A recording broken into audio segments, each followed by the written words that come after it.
Bonsoir tout le monde, ici Monsieur Cacahuète et ce soir nous sommes vendredi 27 novembre 2020, il est déjà 23h24. On t'a entendu. Le film que l'on a regardé ce soir, donc c'est un DVD qui a été choisi par Zouglut. Et il s'agit de Écart de conduite avec Drew Barrymore et d'autres acteurs. Grand Prix de... bah oui, elle est passée par un monologue. Oui, un Grand Prix 2002, Festival du film romantique de Cabourg. C'est où Cabourg? Ça ressemble plus à une biopic. D'ailleurs, il y a quelque chose qui fait allusion derrière au boîtier. Mais film romantique, je le classerai pas dans cette catégorie-là. Ils nous disent derrière, certaines journées, donc c'est une citation apparemment, certaines journées peuvent faire ou défaire une vie, toute ton existence dépend de 4 ou 5 jours qui changent tout. C'est une citation de Beverly D'Onofrio, dont la vie a inspiré le film. Donc c'est bizarre, le personnage s'appelle Beverly. Ouais, et c'est un petit peu comme une petite maison dans la prairie, c'est tiré d'une histoire vraie. Donc c'est bien précisé derrière, donc on voit bien les guillemets, citation, donc Beverly D'Onofrio. Histoire vraie romancée dans une petite maison en prairie. Oui, mais là, donc, après, ils ont peut-être modifié certains trucs, mais bon, a priori, ça a l'air d'être plus une bio. Le livre de la petite maison de la prairie, je pense que Laura Ingalls, elle a un peu enjolivé les choses. Bon, s'il te plaît. Ben oui. Donc, oui, mais pas. Alors du coup, comme c'est dit, bah, c'est marqué, comme on peut le voir, donc dont la vie a inspiré le film.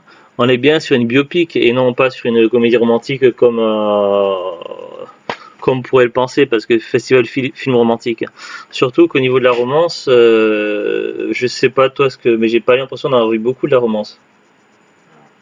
C'était vraiment pas le sujet. Et puis c'était pas non plus un film très heureux. Donc si vous cherchez un film pour vous remonter le moral, c'est pas le meilleur choix. De quoi? On n'est pas non plus sur un truc dramatique, on est vraiment sur une biopic, ça retrace le parcours d'une personne, et c'est assez particulier. Mais avant ça, on va quand même lire le synopsis. Alors, moi, c'est Beverly, j'ai 15 ans. Sur la photo, vous me reconnaîtrez facilement, c'est moi la mariée, vêtue de rose, le bouquet, car je broie franchement du noir à l'idée de devoir me marier après un écart de conduite.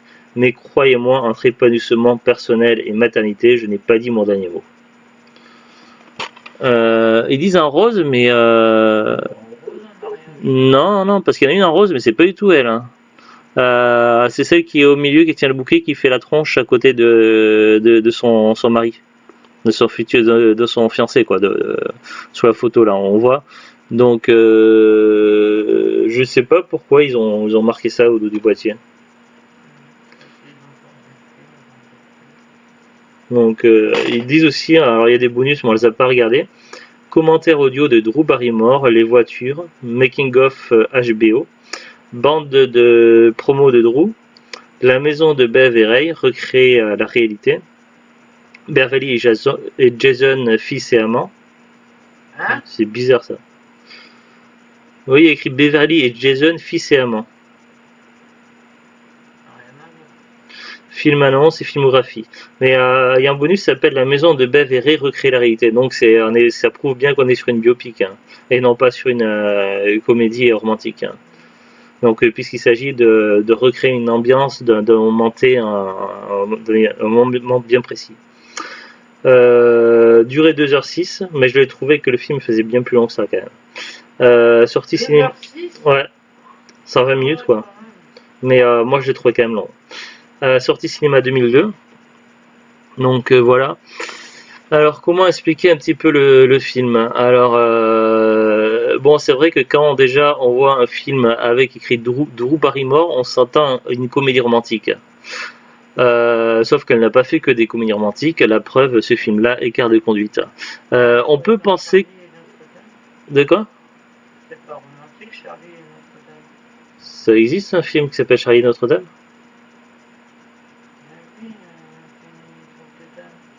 Ah, Charlie, c'est drôle de dame.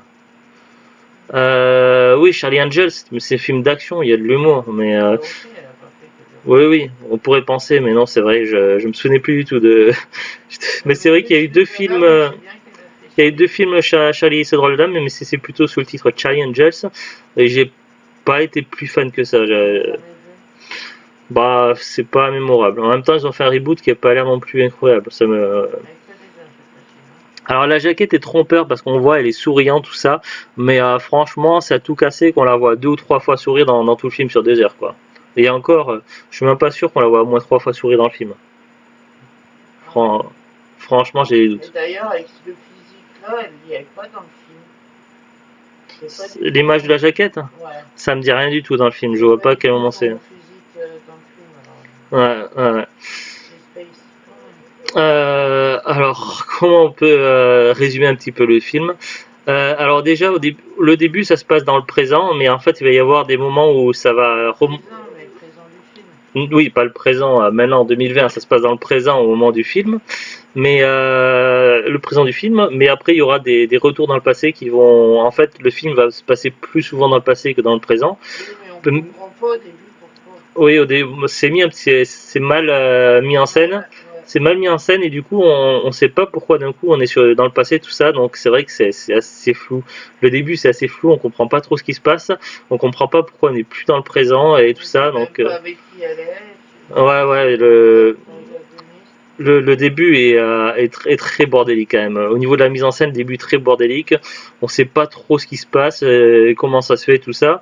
Mais après, on comprend mieux après. Et en fait, c'est une sorte de flashback en fait quand elle repense à sa vie ou à travers son livre qu'elle a écrit. Puisqu'elle a écrit un livre qui retrace sa vie. D'ailleurs, c'est un petit peu Inception, quoi. Parce que le film est tiré de la vie réelle, mais dans ce film-là, il y a également le personnage qui a écrit un livre sur sa vie réelle. Donc c'est un petit peu Inception, quoi, le truc. Enfin, c'est bizarre. Mais c'est pas que ça qui est bizarre, il y a beaucoup de choses qui sont bizarres. Donc après, je sais pas à quel point le film colle. Dans le film, il y a des scènes, des passages un peu. De quoi? J'ai pas dit quoi. Ah, bah non. Après, donc, je sais pas à quel point le film colle à la réalité, puisque c'est tiré d'une histoire vraie, donc d'une biopic.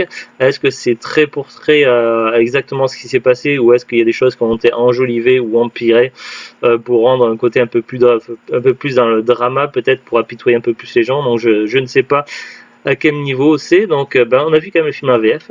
Mais avant de continuer la critique, donc j'essaie d'expliquer un peu le contexte. Donc dans le présent, donc on a pas en 2020, voilà pour répondre à Zouglut. Dans le présent, dans le film, moi je situerais fin 80, début 90. À cette époque-là, le film est sorti au cinéma en 2002, mais c'est pas parce qu'un film sort à une certaine année au cinéma que ça parle sur l'année en cours. Des fois, c'est des choses qui parlent de longtemps avant, dans le passé. Et moi, je situerais comme ça à la louche fin 80, début 90.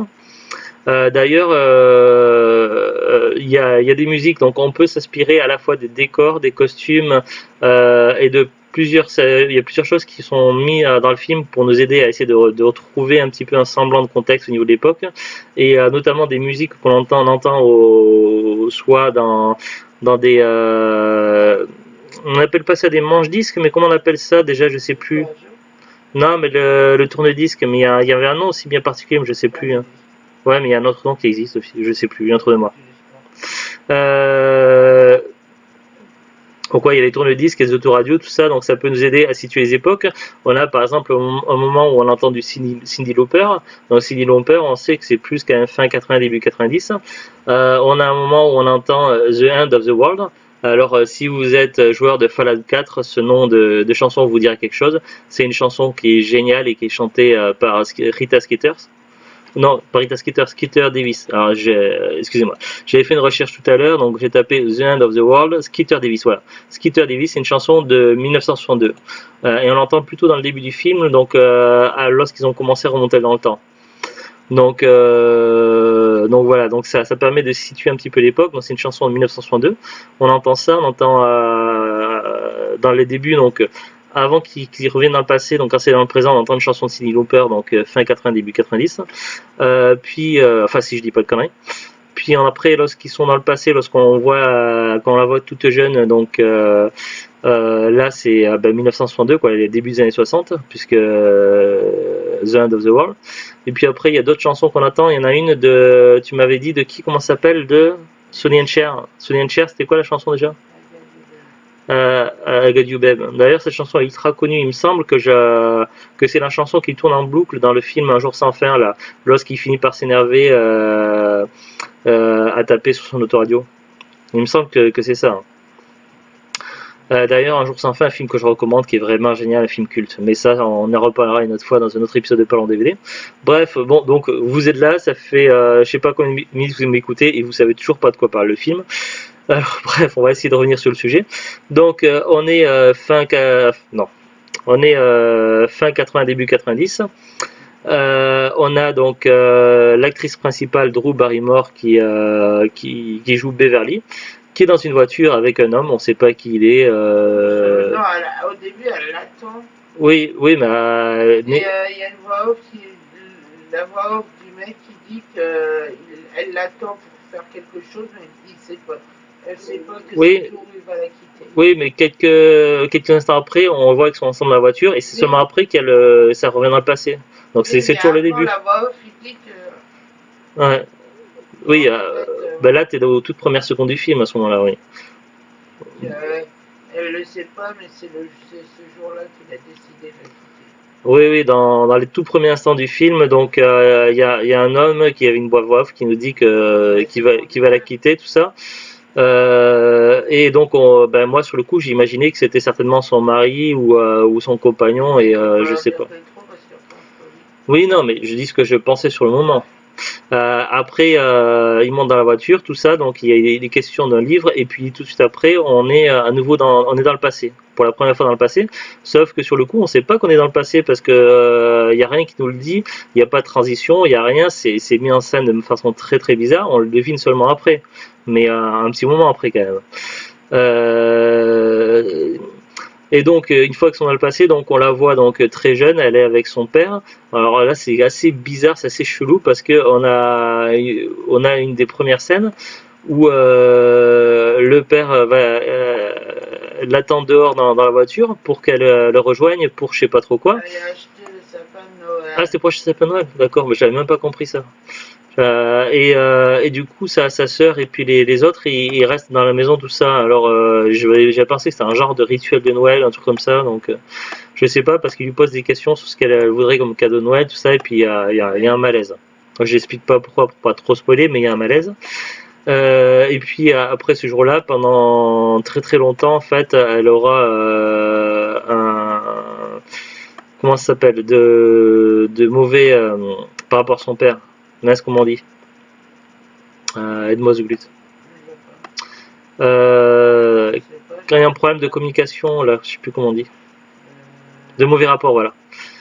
Ouais, suite à ce malaise-là, on sent qu'il y a quelque chose qui s'est cassé, et en fait après, pendant quasiment toute sa vie, enfin une très grosse partie de sa vie, il y aura un malaise entre elle et son père, et voilà, il faudra beaucoup de temps avant que ça change. Et du coup, là, elle était toute jeune. Après, il y a des petits sauts temporels. On la voit un petit peu plus âgée. Elle a un gars avec qui elle a flashé depuis longtemps, tout ça, mais finalement, lui, il s'intéresse pas à elle. Mais il y a un autre gars. Mais il y a un autre gars qui s'intéresse lui beaucoup à elle et qui semble sincère, mais elle en a rien à fiche de lui. Et du coup, elle va opter pour la troisième option, pour un gars avec qui elle tombe dessus par hasard lors d'une boom. D'ailleurs, un gars qui a pas l'air très brillant, on le voit dès le début. Et d'ailleurs, on le verra à de nombreuses reprises durant tout le film.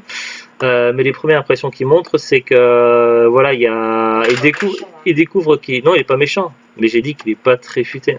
Et on le voit dès les premières impressions, c'est mis en scène de façon à ce qu'il y ait un geyser qui sort d'un bidet, parce que peut-être qu'il est mal réglé et que ça va trop.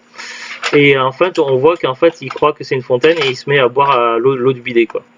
Alors sur le coup, ça peut prêter à faire rire, mais sur le coup, j'étais tellement étonné que je n'ai pas rigolé en fait. Bon, voilà quoi. Tu rigoles. Ici, il y a quand même des passages, il y a un ou deux Oui, passages mais quand même c'est bien pas très non drôles. plus. Mais donc voilà, donc on voit qu'il n'est pas très très brillant et puis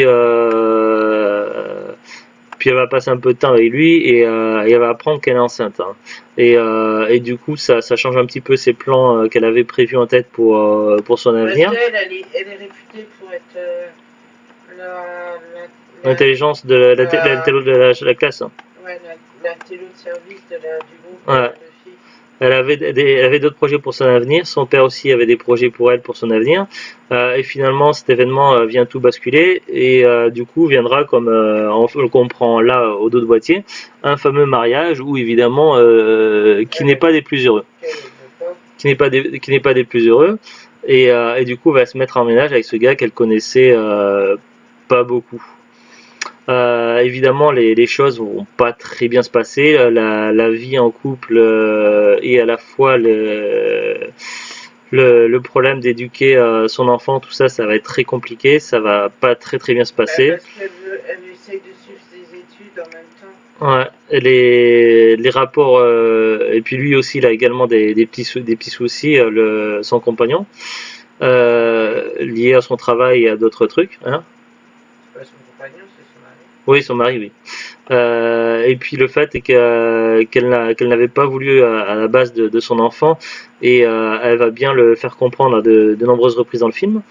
Du coup, ses rapports avec son fils vont être compliqués, ses rapports avec son père seront toujours compliqués, malgré que lui va finalement vouloir essayer d'arranger les choses et à la fois pour son petit-fils et à la fois il va proposer son aide pour que son compagnon puisse son mari, oui, pour que son mari puisse, j'ai du mal, pour que son mari puisse se remettre de ses problèmes. Donc j'essaie de ne pas trop spoiler. Mais voilà, les choses vont être très compliquées. Il va y avoir évidemment des embûches dans sa vie. Et du coup, le film est long. Il y a beaucoup de moments chiants. J'aurais pu intituler le film Voyage au pays de l'ennui.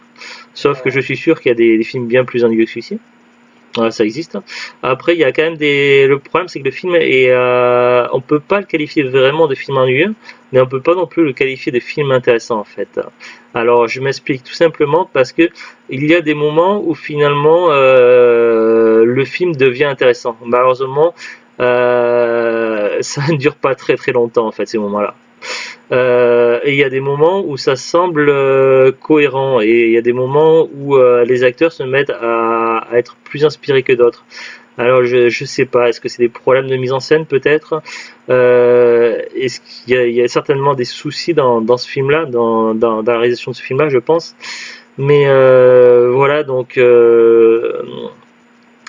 pour moi le film est quand même assez terne. Il est beaucoup vers le bas, mais il y a des moments où d'un coup il commence à devenir intéressant et des fois, si on regarde bien les acteurs, des fois on a l'impression, j'ai vu une actrice, j'ai l'impression qu'elle se faisait chier et que son visage, ses yeux disaient autre chose que ce qu'elle disait. Donc on aurait dit qu'elle disait oh mon dieu, j'aimerais vite que cette scène ça se termine, ça me saoule ou ça me gave quoi. Donc voilà, on voit quand même que les acteurs manquent de conviction et il y a beaucoup de passages quand même qui sont pas très clairs, pas cohérents, pas très bien interprétés.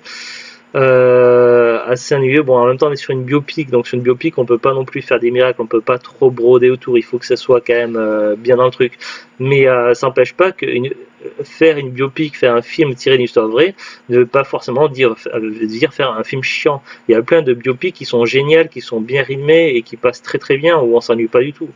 Mais là, c'est pas du tout le cas, malheureusement. On regarde celui de Benjamin Burton. Benjamin Button.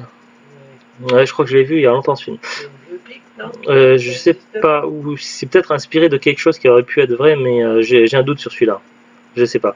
Par exemple, il y a le film de Social Network qui est inspiré de la vie de Facebook, ou alors il y a la biopic Blow quelque chose, je sais plus, tirer une histoire de drogue, tout ça, enfin je sais plus quoi, que j'avais vu au cinéma qui était pas mal.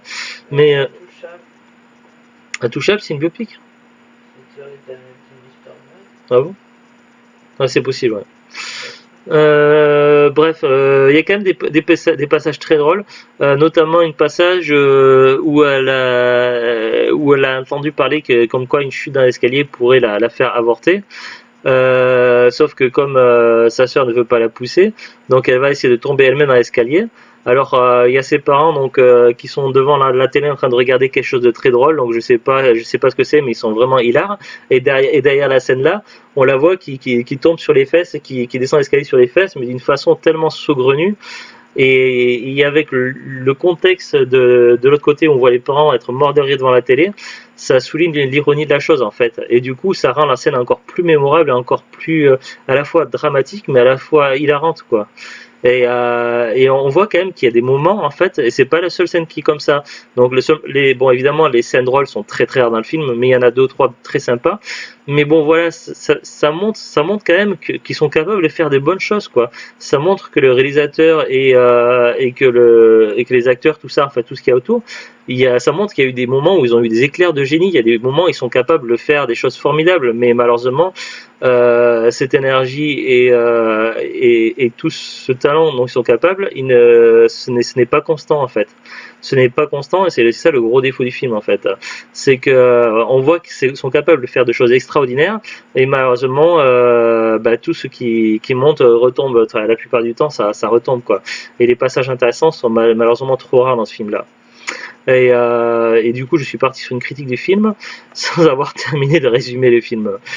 Et puis donc pour continuer à résumer le film, hein, sans trop spoiler non plus, disons qu'on traverse avec ces passages dans le temps, on traverse en fait les époques en fait, on traverse les années 60 et les années 70.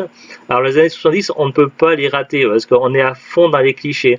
Alors les histoires de drogue, de marijuana et compagnie, plus le van, vous savez le minivan qu'on voit dans toutes les séries ou films sur les années 70, des babacools, y compris lors d'une petite fête où on a une femme avec le petit machin comme ça, l'espèce de serre-tête spécial babacool.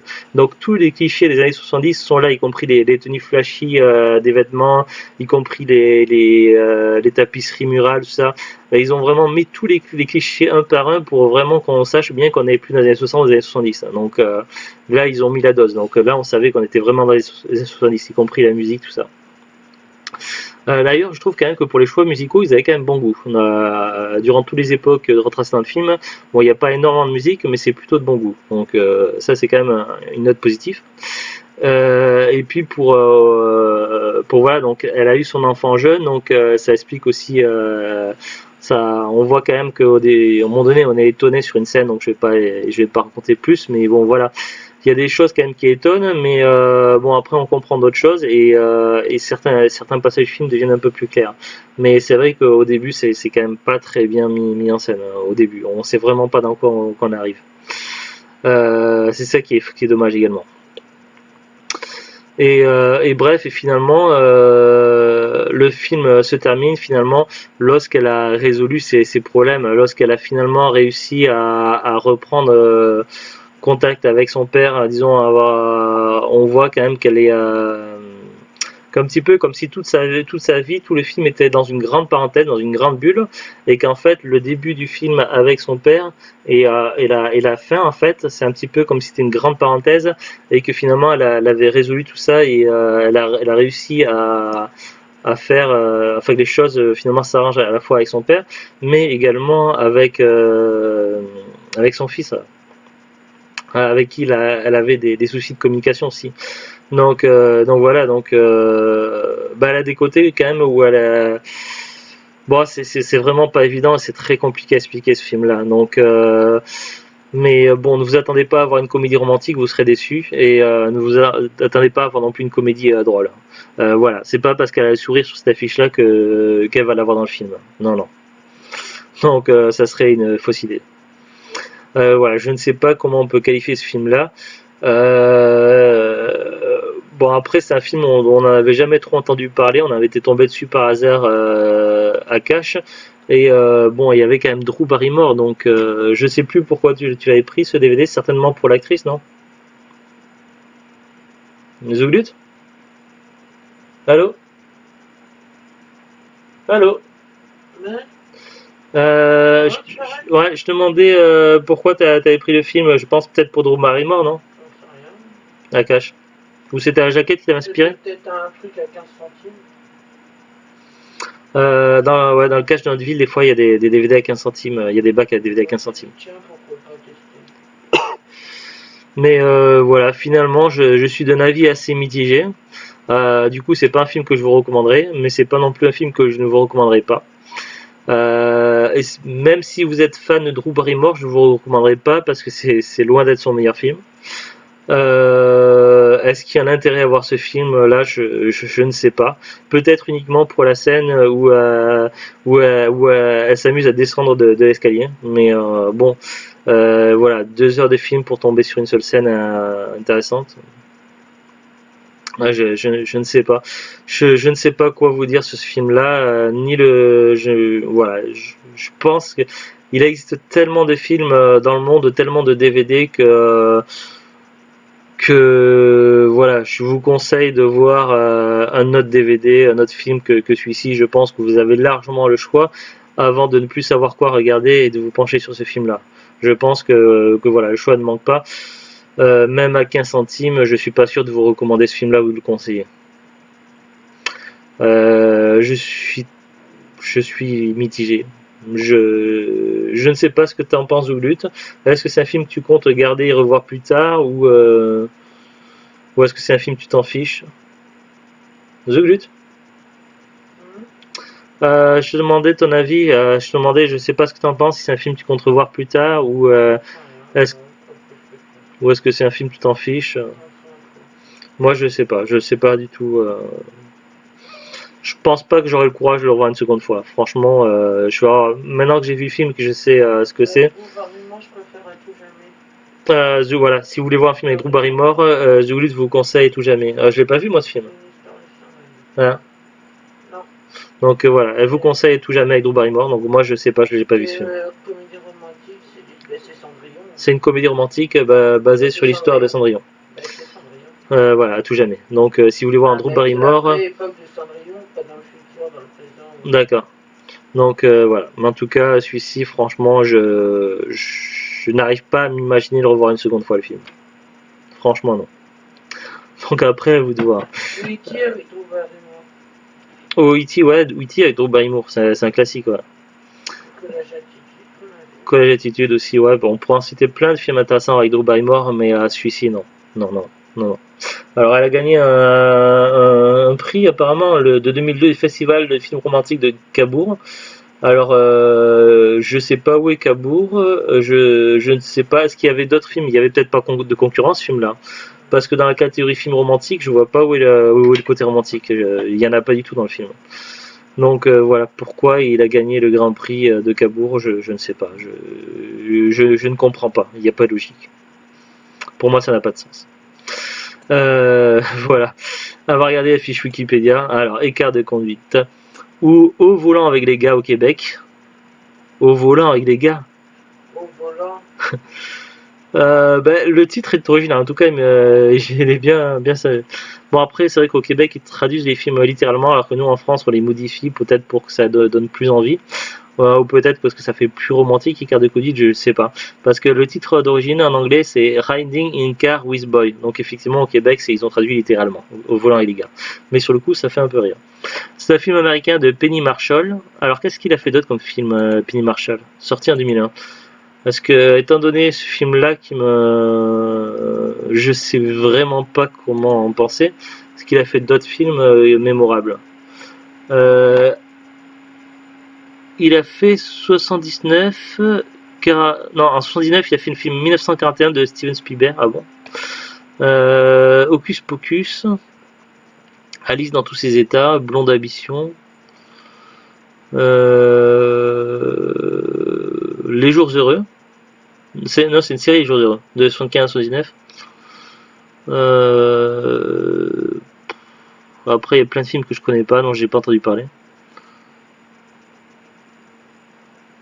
Ah non, c'est pas il, c'est elle, c'est une dame. Ouais, c'est une dame. C'est une réalisatrice. Penny Marshall. Actrice et réalisatrice et productrice américaine, d'accord. Née en 43. Ok. Un de ces rôles-là, ce que j'ai vu en fait, c'était en tant qu'actrice. Alors en tant que réalisatrice, non, elle a fait 1, 2, 3, 4, 5, 6, 7.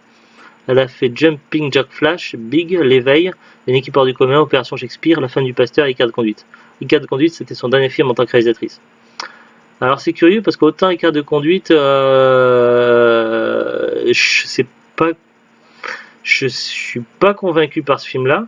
Alors autant Big, si c'est bien le Big que je pense avec Tom Hanks, c'est vraiment du lourd quoi. C'est un film énorme, c'est comme son nom quoi, Big.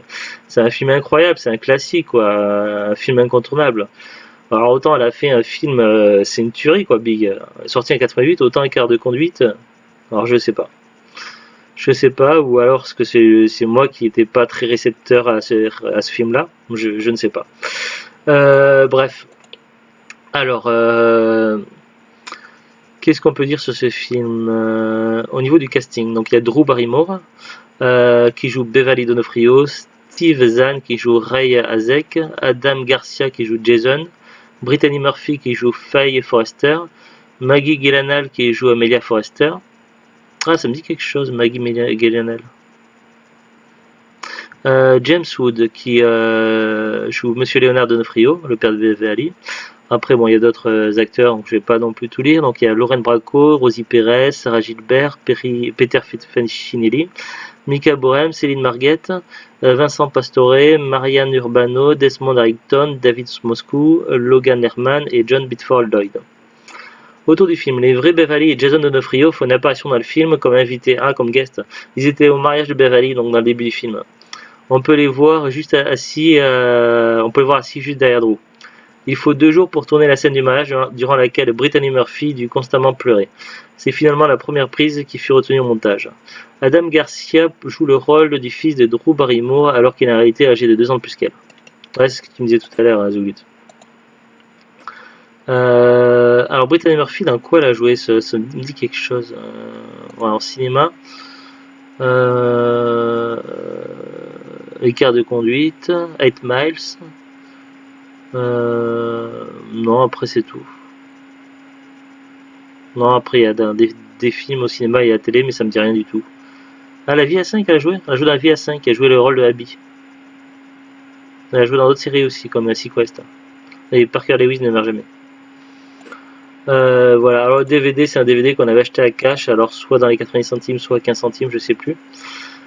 Si vous regardez sur Amazon, donc il n'est plus vendu par Amazon, du moins expédié vendu par Amazon, mais uniquement par des vendeurs pro, des particuliers. Alors il y a plusieurs, il y a trois fiches sur Amazon, donc il y a la fiche DVD, la fiche DVD import sans langue française et la fiche VHS. Alors pour le DVD zone 2, il y a en tout 80 vendeurs et on peut le trouver à partir de 6,99 €. Voilà pour Amazon. Si on va sur Rakuten, si on cherche le film neuf sous blister, il faut compter minimum 6,90 € vendu par Amelsar avec livraison gratuite. Bon, ça revient plus ou moins au même prix que sur Amazon. Mais bon, étant donné le film, je trouve que c'est un petit peu cher à mon goût.